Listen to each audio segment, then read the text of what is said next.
ठाणे स्टेशनवरती नेमकी परिस्थिती काय आहे याचा आढावा घेतलाय आमचे प्रतिनिधी ऋत्विक भालेकर यांनी।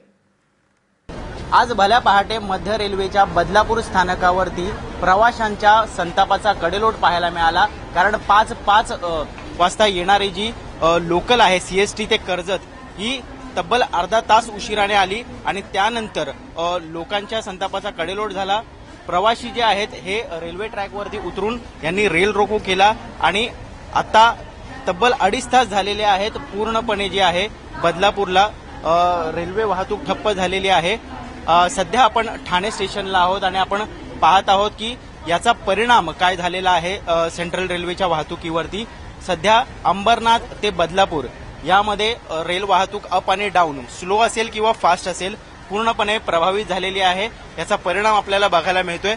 सध्या ठाणे स्टेशनवरती स्लो वाहतूक जी आहे ही सुरळीत सुरू असली तरी थोड्याफार प्रमाणात फास्ट ट्रेन ज्या आहेत यांच्यावरती आता प्रभाव झालेला आपल्याला बघायला मिळतोय। गर्दीची वेळ आहे। सकाळच्या वेळेस चाकरमानी आपल्या कार्यालयाच्या दिशेने निघतात, मोठ्या प्रमाणात गर्दी उसळते आणि अशीच गर्दी सध्या बदलापूर स्टेशनला आहे। गेल्या 2.5 तासापासून फक्त पुरुषच नाही तर महिला सुद्धा रेल्वे ट्रॅकवरती उतरून रेल रोको करत आहेत। स्टेशन मास्तर जे आहेत या स्टेशन मास्तरांकडनं लेखी आश्वासन मागत आहेत। लोकांचा संताप अनावर झालेला आहे।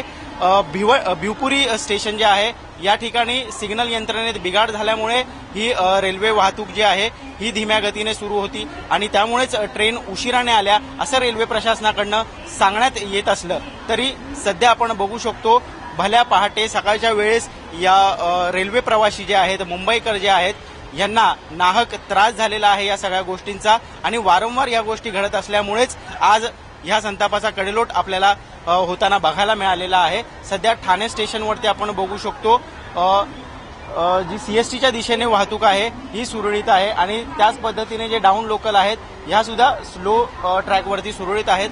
मात्र 10 ते 15 मिनिटं उशिराने फास्ट ट्रेन ज्या आहेत ह्या सध्या धावत आहेत आणि जर हे रेल रोको तात्काळ बंद केलं गेलं नाही आणि यावरती नियंत्रण मिळवलं गेलं नाही तर मात्र याचा परिणाम हा पूर्णपणे सेंट्रल रेल्वेच्या वाहतुकीवरती आपल्याला बघायला मिळू शकतो। कॅमेरा पर्सन गजानन बाळापूरकरसह ऋत्विक भालेकर, एबीपी माझा, ठाणे।